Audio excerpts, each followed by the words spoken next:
Hello, this is Professor Gibson, and this is a video about Chapter 11, Section 3 for Math 115. Okay, so this is called Measures of the Central Tendency, which is a sort of technical talk, I guess, for the middle, measures of the middle of a data set. All right, so we cover 5 of them: mean, median, mid-range, mode, and then the mean for grouped data. All right, so let's run through and see how we do each one of these. So the mean is the one is really, it's just sort of the official statistical term for average. Whatever numbers are, you add them all up and divide by how many, right? Same thing you've been doing probably since like 3rd or 4th grade, something like that. And the others we'll cover as we go through them, all right? So let's look at how to find the median. The median of a data set is the middle value if the values are sorted in numerical order. So that's important. You have to sort them into numerical order and then find the middle, all right? So here are the steps. 1, sort the data in numerical order. 2, count the number of data points. If there are an odd number of data points, then the median equals the middle point. If there are an even number of data points, then the median equals the average of the 2 middle points. Well, I mean, really, because there is no middle point. There's an even number of them, all right? So let's do an example here. Find both the mean and median salary. The salaries for a small company. Vandelay Industries are listed below. Find both the mean and median salary for Vandelay Industries. The highest salary in the company is the salary for the owner and founder, John Newman. All right, so we've got this list of salaries down here, right? And we need to find the median and the mean. So the mean, we'll just add them up, okay, and divide by how many there are. First, let's see how many there are. 1, 2, 3, 4, 5, 6, 7, 8, 9. All right, so the mean, right, we're going to add them all up. You remember that symbol? Add them all up. Divide by 9 because there's 9 of them. Okay.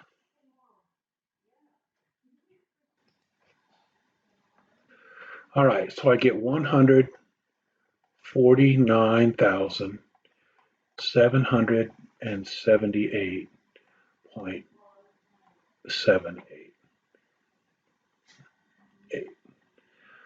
Okay, now the thing about that is the middle. Normally you think of the mean as kind of the middle, right? But if you look at this mean is much higher. It's in here, right?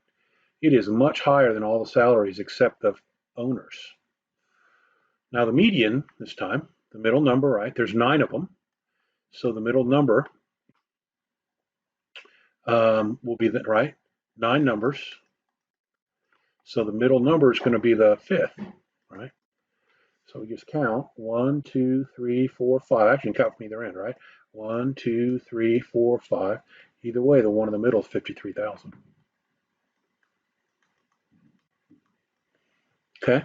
Now, actually, that in this particular case seems like a much better measure of the middle, doesn't it? That's like more like in the middle of what most of the salaries are. All right.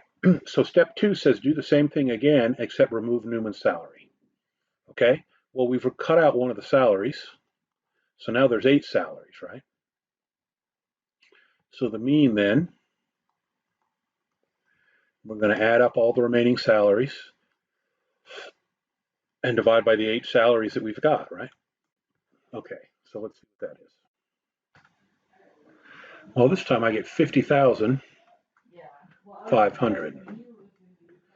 So what happened in this case, I cut out this one that was way outside the range of all the others, right? It's way bigger than all the others. And now the mean looks like it fits, pretty much in the middle, right? It's a little lower than maybe the middle because this 20,000 is a ways down, right? See, there's a gap here, right? And this gap pulls the mean. This gap over here, when we did the original one, this bigger gap even pulled the mean to the right. So the big back gap is gone. We've still got a little one pulling the mean a little bit to the left. The median now, there's 8 numbers, right? And so the middle 2 numbers are the 4th and 5th numbers are those 2, right? And so the median is going to be the average of those 2.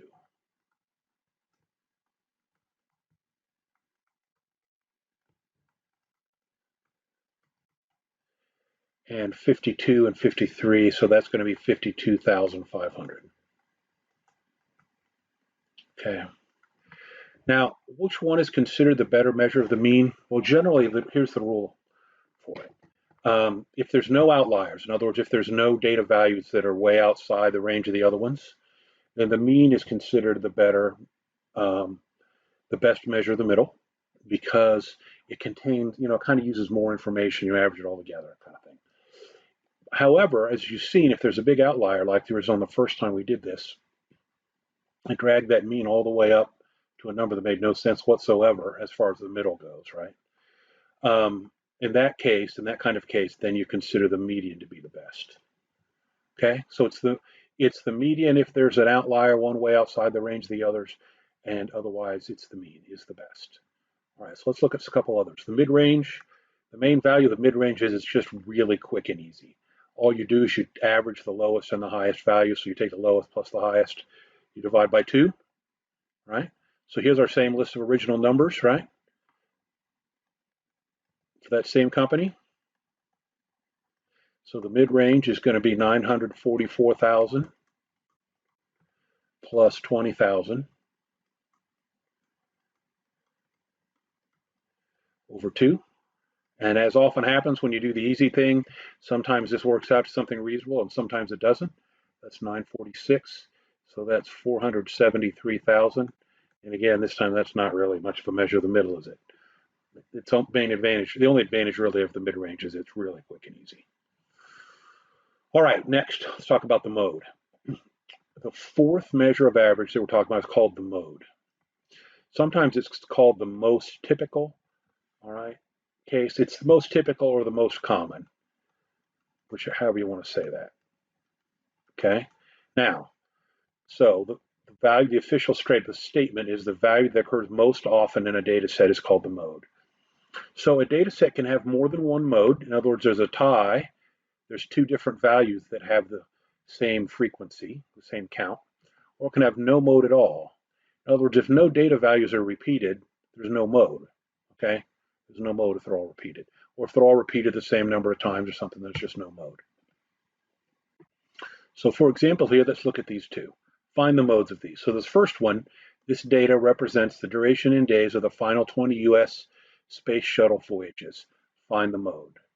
Looking at this, normally I like to sort these, okay? So let's have a look at these. Because it's just quicker and easier, you're much less likely to make mistakes. So let's have a look at these sorted. Okay, so I have just typed both of these data sets. I had them both typed into Excel here. So what I do is I type them in, each type 11, hit enter, type 12, hit enter, etc. Copy them down. So then you come over to Excel, highlight all the numbers. Over here you have sort, and sort smallest to largest. Now you can kind of look at repeats. So it's 2 11s, there's 1, 2, 3, 4, 5, up. 1, 2, 3, 4, 5, 6, 7, 12s. All right, and that's a nice chunk of 12s. 1, 2, 3, 4 13s. 1, 2, 3, 4, 5, 6 15s. So there's 6 of these, right? So there's more 12s than anything else, right? There's 7 of them. So for this set, for this first set, right, 12's the median. You can see why I like to sort it, right? Especially with big counts like that, 5, 6, 7 of them, it's easier to lose track of what's happening. Here's our other one. I just typed these into a few minutes ago. Go ahead and sort these. All right, so 2 3s, 2 4s, a 5, 2 6s. There's 3 7s. 1, 2, 3 8s. 2 9s, 2 10s. All right, so what's happening here, you see the count here? There's 3 7s and 3 8s, that's a tie. So the mode is 7 and 8, and they sometimes call this bimodal because there's a tie, there's 2 modes. All right, so last one, how to compute the grouped mean. So the place you normally get a grouped mean is from the kind of thing the frequency distributions we talked about last time. You get a frequency distribution table like this. and you're asked for the mean. You can't really definitely get the mean. What you get is kind of an estimate. All right. So your first step is, so we find the midpoint, and then we take a weighted average of the midpoints using the frequencies as the weight. So we find the midpoint, we multiply each midpoint by the class frequency. We add up all the products from step 3, right? After we multiply them all out, we add them all up, and then we divide by the total frequency. Okay, so let's go down here. So let's look at this one. All right, so what are the midpoints? Well, you think about it, so 102, right? 107. You'll notice that these go up by 5 each time, right? So that means that the midpoints will go up by 5 each time too. So once you've got it,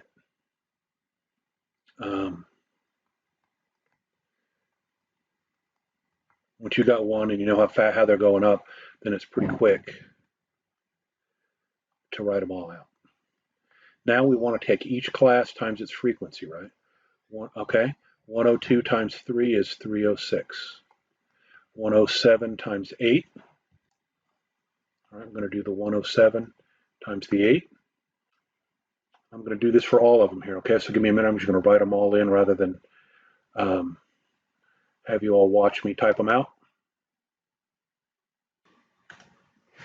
Okay, so what I'm doing here, I take each frequency, right, the 3, times the midpoint of the class, the 102, right? 8 times the 107, 16 times the 112, 13 times the 117, right? For all the classes, that gives me these numbers right here. Then we did the wrong thing there, just a second. That's not what I was supposed to add up. Supposed to add up the frequencies.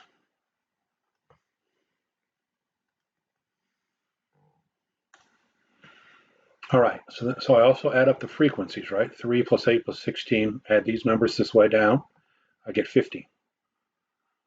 These were the weights. And if you remember from a weighted average, then my final answer is going to be the 5715, right, that I got, calculated all these products, added them up, divided it by the total frequency,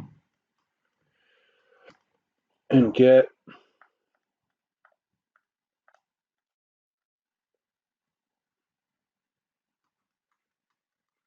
114.3. All right. So that's the last one. Okay, so we've done one of each type in the section, and we'll go through and do more examples in class. But really, so this section is about all the measures of the middle. Okay, you see we went through each type.